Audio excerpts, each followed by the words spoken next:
Globalement, on est en train de changer, on est en train de s'apercevoir que la chimie, c'est pas tout dans la thérapeutique. Dans le diabète, c'est une évidence. Le sport lui-même est un médicament. Il a exactement les mêmes effets thérapeutiques que les médicaments qu'on utilise au quotidien pour soigner le diabète.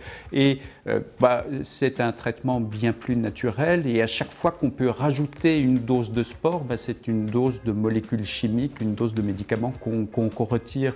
En cancérologie, en particulier en cancer du sein, on a vraiment les preuves, maintenant des données scientifiques, elles sont assez solides, pour dire que ça diminue les récidives et les décès, et que ça améliore la qualité de vie. On a vraiment des vraies études qui sont solides pour montrer ces bénéfices. Les femmes qui ont une activité physique régulière, pendant leur traitement, chimiothérapie, radiothérapie, elles sont moins anxieuses, elles ont moins de bouffées de vasomotrices, et puis gros bénéfice sur la fatigue. Troisième aspect, chez les gens qui n'ont pas de cancer, oui, le fait de faire du sport, c'est formel aussi, ça diminue l'incidence de certains cancers, mais il faut faire au moins 150 minutes d'équivalent marche à pied à bon rythme, et ça peut prévenir, ça diminue le risque de cancer du sein. On peut éventuellement avoir des sujets qui ont de l'hypertension qui vont diminuer grâce à l'activité physique. Ça c'est clair et on va pouvoir adapter certains traitements, mais le reste, il y aura forcément le traitement médicamenteux qui va perdurer.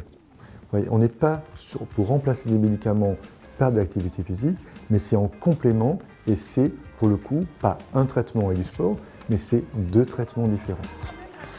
Le tennis est l'un des sports les plus adaptés au diabète de type 2 par la combinaison de différents types d'efforts qu'il implique. Et puis, il faut le dire aussi, autant monter un escalier, c'est 2 minutes, autant aller faire du tennis, c'est déjà une session qui va durer une demi-heure, 3/4 d'heure, et ça on aime bien pour un patient diabétique, s'inscrire dans une certaine durée à chaque session d'activité physique. En termes de dépenses énergétiques, le tennis, ça répond aux critères, et puis il y a le côté ludique et convivial du tennis qui est hyper important, et ça on a démontré aussi que l'activité physique est d'autant plus efficace sur la qualité de vie qu'elle restaure le lien social. Vous avez également l'avantage avec le tennis, c'est cette possibilité de faire différents types de tennis. Vous avez le simple, que tout le monde connaît, le double, mais également vous avez ces capacités de moduler le tennis en termes de différents types de balles plus ou moins lentes, différents types de raquettes, et surtout, on a des cours de tennis qui sont assez magiques parce qu'on peut les couper en 2, en 4, en 8, de telle sorte que l'on peut s'adapter pour chaque patient.